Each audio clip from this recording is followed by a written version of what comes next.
না, গতকালকে বিকাল 4:30 নাগাদ একটা আমাদের কাছে সিক্রেট ইনফরমেশান আসে যে পার্সেল অফিসের কাছে একজন লোক 6টা কার্টুন বক্সের মধ্যে কিছু ইলিগাল কন্ট্রাভেন্ট আছে নিয়ে আসছে বুকিং করার জন্য। এই খবরটা পাওয়ার পরে প্রথমে আমরা থানার অফিসার এবং আরপিএফের অফিসার সবাই মিলে আমরা পার্সেলে যাই, পার্সেল অফিসের সামনে। ওখানে গিয়ে দেখি বড় কার্টুন বক্সের মধ্যে 6টা কার্টুন বক্স আছে, এর মধ্যে সাথে একজন লোক দাঁড়িয়ে আছে। তো লোকটাকে জিজ্ঞেস করলাম এই বক্সগুলো কার, উনি বললো আমার, এগুলো বুকিং করার জন্য এনেছি। কী আছে এগুলাতে? বললো ফিল্টার বক্সেস এবং মিক্সার গ্রাইন্ডার বক্সেস আছে। তখন এগুলোর ওজন দেখে লাড়া দিয়ে দেখি একটু সন্দেহভাজন হয়। তখন আমরা বক্সগুলো খুলি, খোলার পর দেখি যে ওই ফিল্টার বক্সের কার্টুনের ভিতরে কন্ট্রাভেন্ট সাসপেক্টেড গাঁজা প্যাকিং করা আছে এবং মিক্সার গ্রাইন্ডারের ভিতরেও ছিল। তখন আমরা লোকটাকে ডিটেন করি, এরপরে কন্ট্রাভেন্টগুলো আমরা পার্সেল অফিসে নামিয়ে আমরা এগুলা সিজার ওয়েট করি। ওয়েট করার পর দেখি যে এই 6টা বক্সের ভিতরে মোট 86 প্যাকেট শুকনো গাঁজা পাওয়া যায়, যার টোটাল ওজন 319 কেজি।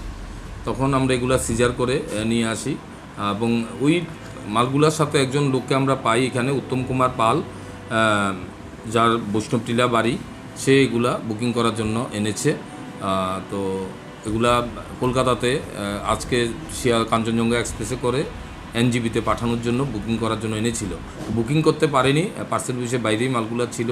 তখন আমরা ওখান থেকে এগুলা সিজ করে নিয়ে আসি।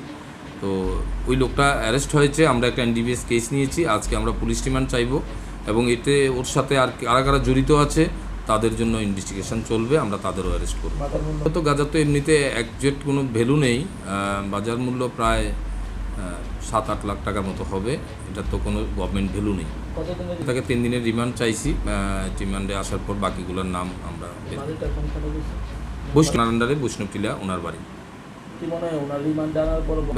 আমরা লিঙ্ক আমরা দেখতে পাচ্ছি, লিঙ্ক আছে, আমরা অ্যারেস্ট করতে পারবো বাকি যারা ইনভলভ আছে।